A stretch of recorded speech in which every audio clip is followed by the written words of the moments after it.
Thank you for that wonderful introduction. And I'm very pleased to be here with everyone this evening. And I think it's quite appropriate that we sit here today and discuss the state of the US Philippines Security Alliance, because there is a presidential election in the Philippines on May 9th that will hold grave implications for the alliance going forward. All eyes will be glued to the results, which will likely see Ferdinand Marcos Jr., or Ferdinand Bongbong Marcos, as he's called, the son of the dictator Ferdinand Marcos, assume the office of the presidency.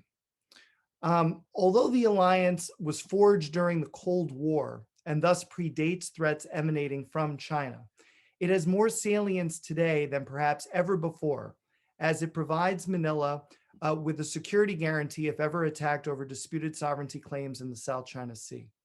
The potential problem for the alliance, if Bongbong Marcos is elected, is that he falls into the current president, Rodrigo Duterte's camp when it comes to China, a camp that, in my view, is naive in dealing with the China threat in the South China Sea and more broadly throughout the Indo-Pacific region. But since we don't have many specifics on Marcos's views of China, we'll have to wait and see how things pan out. And in particular, we'll have to see if he's elected on May 9th. In the meantime, I want to use this opportunity to provide a bit of a retrospective on Duterte's tenure and how, in spite of his many attempts to dismantle the US-Philippines alliance, the Philippines continues to stand by the United States out of concerns over China.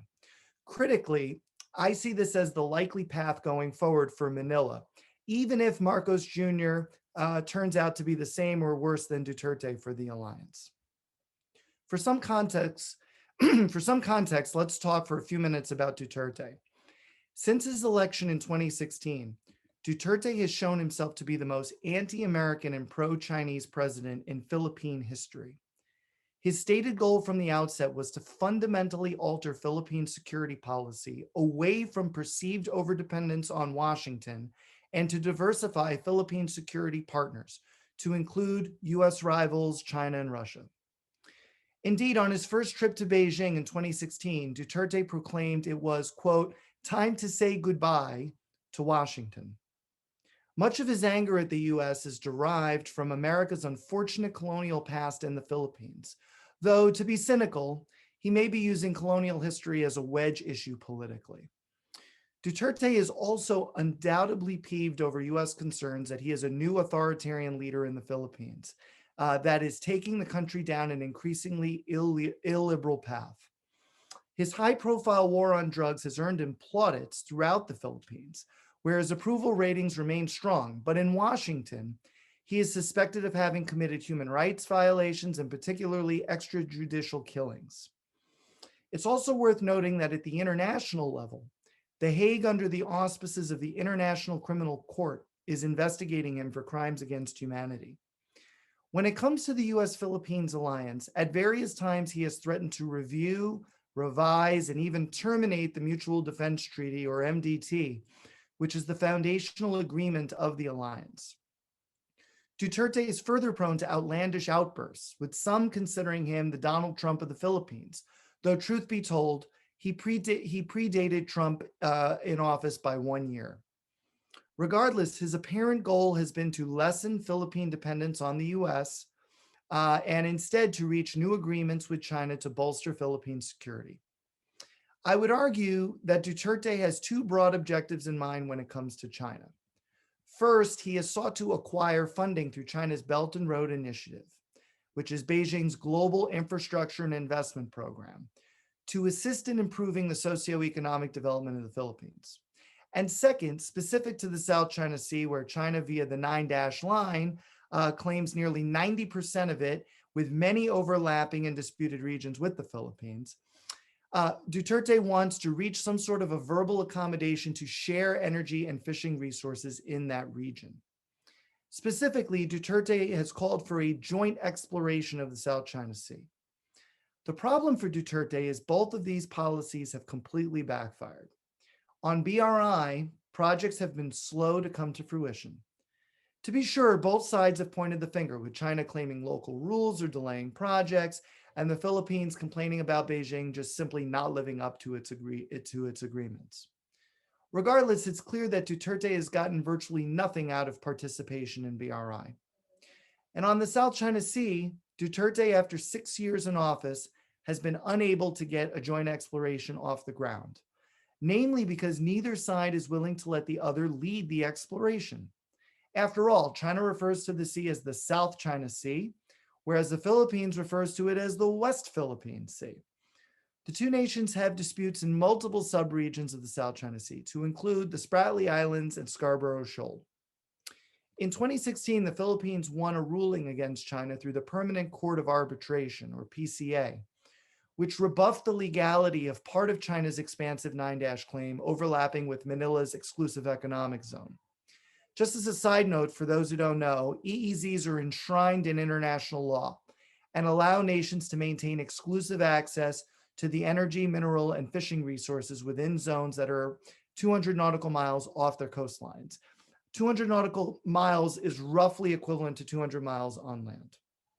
In essence, the PCA upheld international law and norms of behavior for maritime disputes, commonly known as the United Nations Convention of the Law of the Sea, or UNCLOS. By contrast, China's claims are based on historical territorial rights to these regions. Beijing has essentially ignored the PCA ruling in spite of constantly touting its credentials as a responsible power and follower of the rules-based international order. Instead, Chinese President Xi Jinping's regime is dusting off maps from the Ming and Qing dynasty hundreds of years ago to somehow prove that Chinese fishermen have traditionally fished in these now disputed waters. Thus, it's no surprise that China and the Philippines haven't seen eye to eye on joint exploration in the South China Sea. To make matters worse for Duterte, China has only continued to ramp up patrols and assertiveness in the South China Sea against the Philippines. For example, China sent its Coast Guard and fishing militia, and yes, you heard me correctly, fishing militia, which are essentially Chinese fishermen who are armed and conduct surveillance on behalf of the People's Liberation Army, to encircle V2 or Pag-asa Island, a territory that is de facto administered by Manila. And China did this from late 2018 through mid 2020. Okay, and they encircled them with hundreds of these fishing militia and Coast Guard ships over that span of time. China in January 2021 also authorized the Chinese Coast Guard, which is part of the PLA, to fire upon rival ships in the South China Sea if deemed necessary. And then in March of that year, China moored several boats at the disputed Whitsun Reef. Beijing said that the boats were taking safe harbor against an incoming storm, but there was no such storm. And China's actions strongly suggest an intent to demonstrate Chinese sovereignty over this disputed feature. Suffice it to say, Duterte has utterly failed in achieving his two China policy goals. If this wasn't bad enough, he has simultaneously tried to dismantle the alliance with the US. Duterte's ire with Washington peaked on February 11, 2020, when he decided to terminate the US Philippines Visiting Forces Agreement, or VFA. He did it because the US would not grant a visa to his former police chief from 2016 to 2018, De La Rosa is his name, who is suspected of having committed extrajudicial killings during Duterte's drug war. Signed in 1998, the VFA enables US troops to seamlessly deploy to and move around in the Philippines to address potential contingencies, including against China.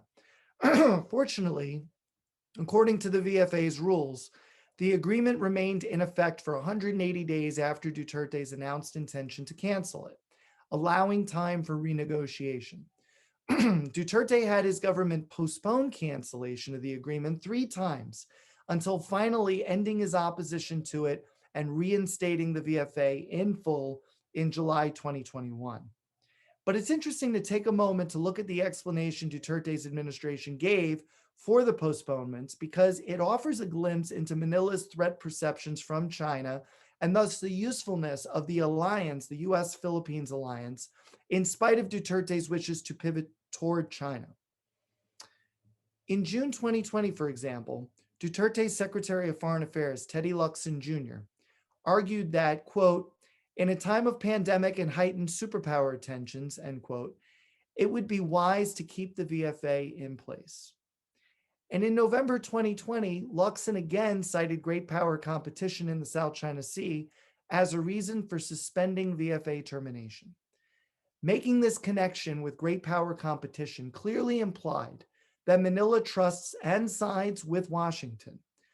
Luxon highlighted the US's clarity and strength, quote unquote, as opposed to Beijing, which is more dealing with Beijing, which is more uncertain.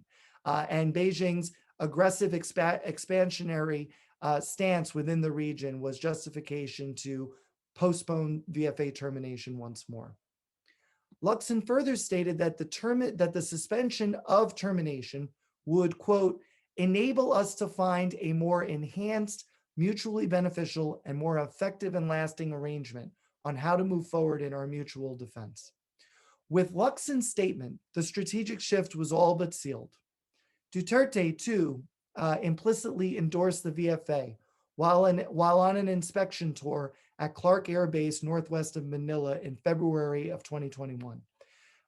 He said the, quote, exigency of the moment requires the US presence here.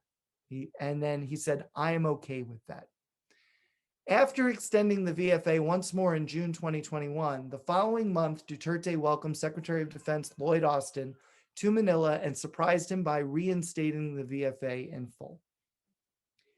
Duterte further stated that the Philippines would reinvigorate implementation of another key agreement with the US, which was the Enhanced Defense Cooperation Agreement, or EDCA, the EDCA, or EDCA. Inked in 2014, the EDCA allows the US military to build facilities and pre-position both equipment and materiel on existing Philippine military bases in the event of a contingency. An additional bilateral settlement in 2016 designated 5 Philippine military bases as EDCA locations, and these included Basa Air Base, Fort Magsaysay, Antonio Bautista Air Base, Mactan Benito Ubuan Air Base, and Lumbia Air Base. Once Philippine President Duterte came to power, however, the Duterte government greatly slowed EDCA implementation. And some would say he unofficially froze EDCA implementation, which raised concerns among experts that the US-Philippines alliance under the MDT lacked the deterrent value against China it would have otherwise had if both sides were actively leveraging the EDCA. It's difficult to know, according to publicly available information, whether Duterte has made good on EDCA re-implementation since July of last year. But it was an important statement because it finally acknowledged the importance of deterring China through the agreement. Regardless of the VFA and EDCA sagas, Duterte in recent years has also allowed the largest annual joint military exercise, Balakatan, to move forward. In fact, Balakatan was held earlier this year, and it was the largest such event yet. Additionally, the number of US-Philippines alliance engagements reached an all-time high last year, this in spite of the pandemic. Outside of the military sphere, Duterte has also noticeably changed his language on the South China Sea dispute in favor of UNCLOS and the US position. On July 12, 2020, which was the 4th anniversary of the PCA ruling from 2016, Duterte's Department of Foreign Affairs finally acknowledged the ruling publicly. The Duterte government had previously avoided being so explicit to preserve positive ties with China. And Duterte's September 2020 speech at the United Nations General Assembly was yet another indication he had turned the corner on China. He directly addressed the issue of the South China Sea disputes by noting that the 2016 PCA ruling was, quote, beyond compromise, adding, quote, we firmly reject attempts to undermine it. It was the most direct confrontation with Beijing Duterte ever risked, and it showed his position against China was hardening. I would say that since deciding to keep the VFA intact, Duterte has more or less laid low on his China-friendly policy and on criticizing the US. The reality is that neither position is a popular position, and neither policy has actually led the Philippines or Duterte himself to anywhere positive. Excuse me. One major complication Duterte has faced is coming to grips with intensifying US China competition and the need to pick a side. Both the Philippine people and the military are overwhelmingly pro American and anti Chinese. These were tough obstacles to overcome. Moreover, Beijing's own actions at V2 Island, Whitsom Reef, and elsewhere have only put Duterte in a tougher bind on China and made the US more attractive.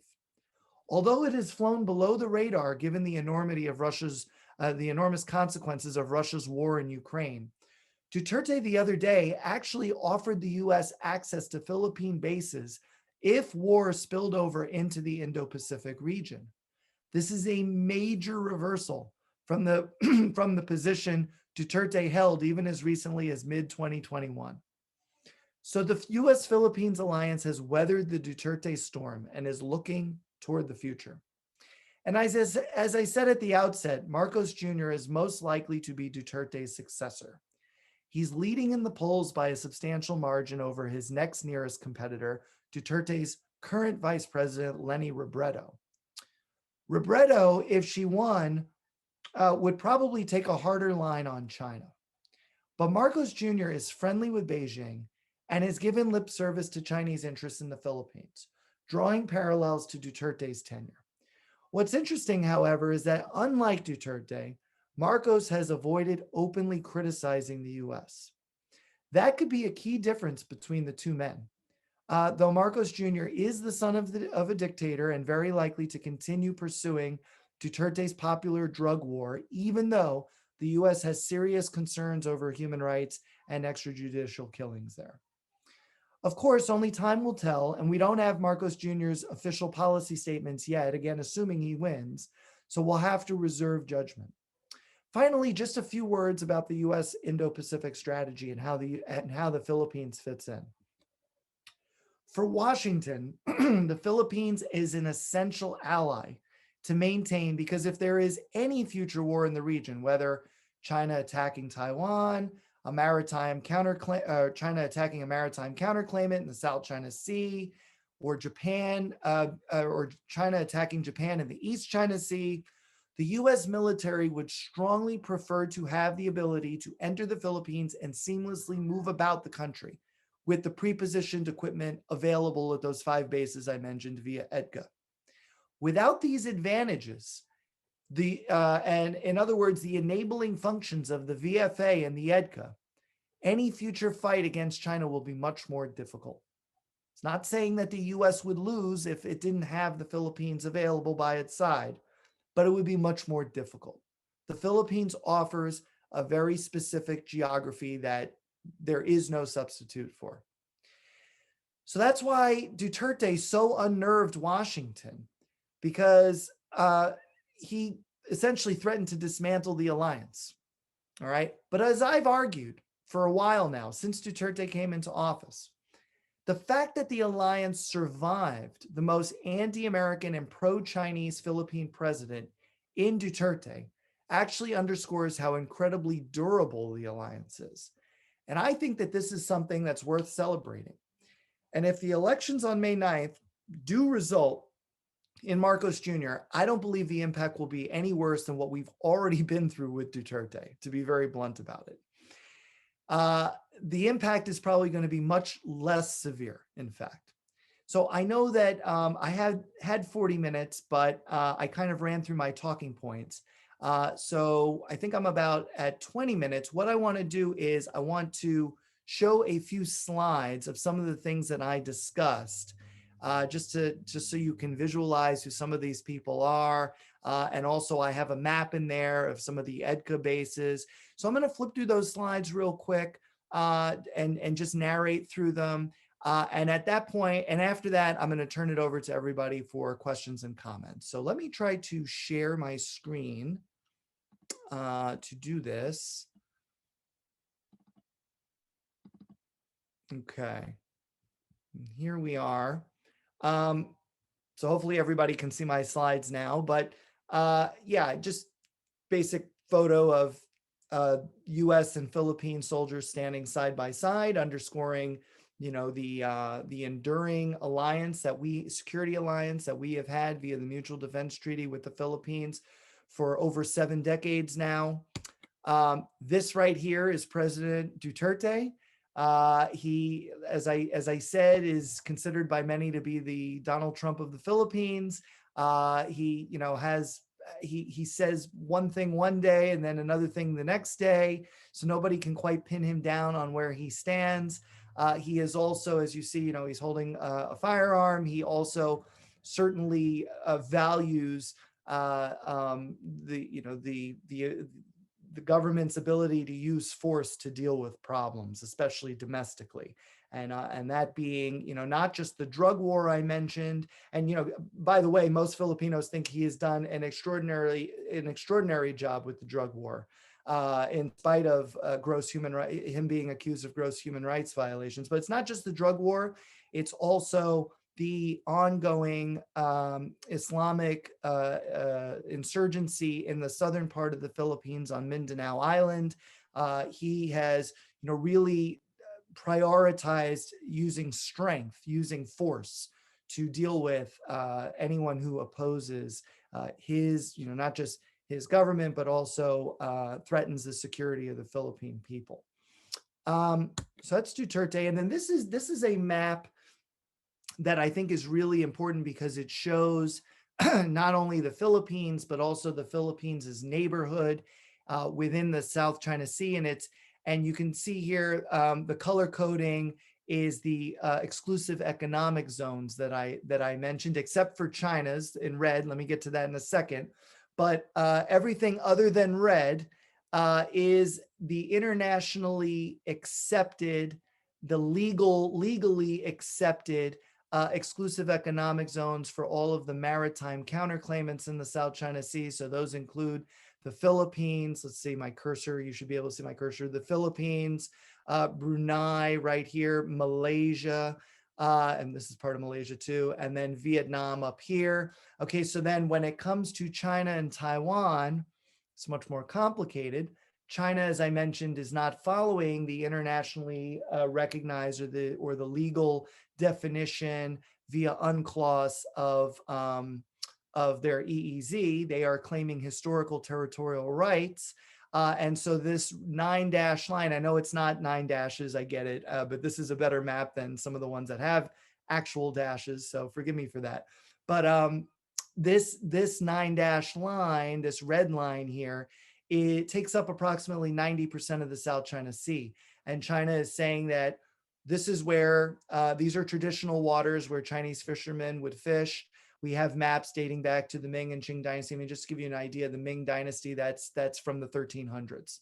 Okay, so they're really looking far back into history to say this is an area where we have ownership over it, and it's not like Vietnam and the Philippines, Brunei and Malaysia can fish there if they want to with our, it's more like with our permission, if and only if we give them permission, can they fish there? And the same goes for mining any of the minerals that may lie underneath the ocean floor, the oil and gas. I mean, there's lots of estimates out there, but oil and gas might be pretty substantial in this area.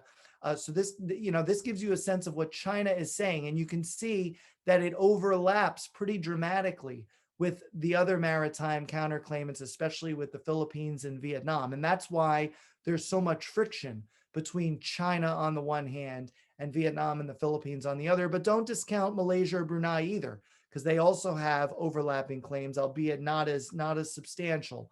They do get into the mix as well. Interesting point on Indonesia. Indonesia is not an official maritime counterclaimant, but unofficially, Indonesia and China also have disputes, especially at the southernmost part of this 9-dash line, because Indonesia has traditional or has its EEZ and its traditional fishing waters that tend to overlap in this, and it's not on the map, but basically this area is it's called the Natuna Sea, and Indonesia and Indonesian Coast Guard, as well as fishing boats have, and even military have come into contact with Chinese counterparts in this area. And so, is there the potential for Indonesia to become an official counterclaimant in the future? I think maybe. But Indonesia is trying to keep the bilateral relationship on an even keel. They have a lot of interests with China, especially in BRI. The pandemic has opened up a whole new area of cooperation. They're cooperating on vaccine distribution in Indonesia. So, we shouldn't get too far ahead of ourselves, but Indonesia could be another official counterclaimant in the years to come. And then for Taiwan, you may be wondering, well, how does Taiwan fit into this? Because China and Taiwan have their own issues, right? Taiwan also has officially has the 9-dash line as their claim. And so the People's Republic of China and the Republic of China, the ROC government that's located on Taiwan, actually share officially the same claims to the South China Sea. If you're the PRC, you say, well, this is great because Taiwan is part of China. We've always said that. They share our view that the South China Sea claims belong to one China, to us, right? Taiwan, especially under the Tsai Ing-wen administration since her election in 2016 there, has kind of quietly backed away from their position and have favored UNCLOS and international law and norms of behavior in this region. But that is not, my understanding is that is not an official policy pronouncement. So, we'll see what happens. Taiwan also has several claims in the South China Sea as well. So it does not want to, and they de facto administer some of their claims. And I'm thinking right now of the Dongsha/Pratas Islands area. And so, they don't want to lose those de facto administered areas either by saying international law publicly. So they're in a pretty tough bind. But this kind of gives you a good sense of where everything overlaps. And just one final point, the territories within the South China Sea are also interesting because you have the Paracel Islands up here, which are disputed between China and Vietnam. China doesn't even consider the Paracel Islands to be part of South China Sea disputes because they've already essentially attached their possessions in the Paracels administratively to Hainan Island. Hainan Island is up here and nobody disputes that's part of China. And so, they have a governor who administers these territories. They have Chinese citizens living in the Paracel Islands.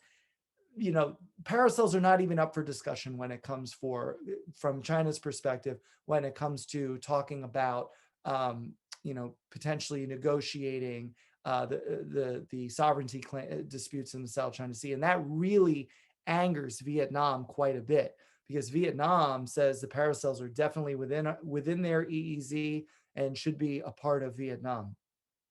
Down here in the Spratlys, this is where there are a lot of overlapping claims, as you can see. And China has de facto possession over 7 of the territories there. On 3 of them, it already has already established military bases with runways, with surveillance equipment, with hangars for aircraft, fighter aircraft, maybe for bombers. It has defense, all kinds of defenses set up there. Chinese President Xi Jinping came to the White House in 2015 and promised then President Obama that China would never quote unquote militarize the Spratly Islands. But we see that that's not the case because they've certainly militarized it. Now their new tune is, you know what? We're not militarizing, we're fortifying what is already rightfully ours. We are simply creating additional defenses to protect what is our territory, right? So it's not militarization anymore, it's fortification. So you like that spin, right? And then finally on here, Scarborough Shoal. This is actually very famous and plays into Duterte quite a bit because in 2012, so the Philippines controlled Scarborough Shoal for a long time. And there's really good fishing at Scarborough Shoal. And then China, by using its fishing militia and its Coast Guard, one day showed up in 2012 and elbowed Philippine fishermen out of Scarborough Shoal. there wasn't a war, they never fired a shot, but they essentially said, we're taking over and you don't have the ability to stop us, so get out, right? Duterte has said, where was the United States on this? Why didn't this trigger the Mutual Defense Treaty? We, after all, are an ally of the United States. If we're attacked, then the US needs to attack back for us. And that never happened, right? And so he used that in his path to power. He would talk about how Scarborough Shoal was really a watershed for why you cannot trust, fundamentally, you cannot trust the United States to make good on its security commitments. And you may wonder, well, why didn't we intervene, right? And there's all kinds of explanations out there, but the general explanation is from the US side, we had a miscommunication with the Chinese. We thought that they were going to withdraw peacefully and they did not. And in the end, they just stayed. And so, and the Chinese said that they would allow Filipino fishermen in to fish alongside them. And that's not the case. The Chinese have to essentially, they decide when and where Chinese Filipino fishermen are going to fish. It is not like a laissez-faire situation as long as the Chinese maintain control of the territory and the surrounding laguna and the laguna itself. It is China's in complete control and decides when, where, and how, and if Filipino fishermen are allowed to fish in Scarborough. Um, Moving on, this is Whitsun Reef. This is the Chinese mooring their ships at Whitsun Reef. Again, that's the disputed feature that they said they needed to moor at in order to protect their boats and their ships from an incoming storm. There was no incoming storm. So, I mean, we have our suspicions about why they did that. This is just a graphic on the VFA, the Visiting Forces Agreement. We already talked about that at length. This is Secretary of Defense Lloyd Austin visiting Manila and meeting with Duterte in July of last year. And this is when Duterte said, surprise, we're keeping the VFA. And the US was really happy about that. This is the map that I mentioned earlier, which shows you the different EDCA bases. So as I mentioned, it's Basa Air Base, Fort Magsaysay, Mactan Benito Ubuan Air Base, Lumbia Air Base, and Antonio Batista Air Base. And you'll notice that out of the 5 bases, 4 of them are air bases, which is kind of interesting, right? Because you got to think that if there is a future conflict here in the South China Sea, it's going to be a naval and air battle, right? So you definitely want to have access to air bases. The other one is an army base, but there's a long tradition of army to army cooperation in the US-Philippines alliance. What I think is actually more interesting is that there's no naval bases noted here. But there is also a colonial history of, we had access to Subic base, naval base, and we lost access to it. So I think it's going to take some time for us to regain the trust to establish more footholds in the Philippines. And now with Duterte leaving by the end of next month and probably Marcos Jr. coming in, we'll see what his view is of the EDCA and of the VFA and of the MDT. I suspect that he's going to be pretty pro-US actually, that's something you're not going to hear from many other commentators. I think most are going to say he's very pro-China because his family has a lot of Chinese business interests, and a lot of things he says sounds pro-China. But I think he also understands that the Filipino people, as I mentioned in my talk, are overwhelmingly pro-US, and that the Philippine military establishment is overwhelmingly pro-US, and both constituencies are very anti-China. So having a pro-China position the way Duterte did is not really a winning position in the Philippines. So that's my hunch, but I'm willing to say I'm wrong if in a year from now that's obviously not the case.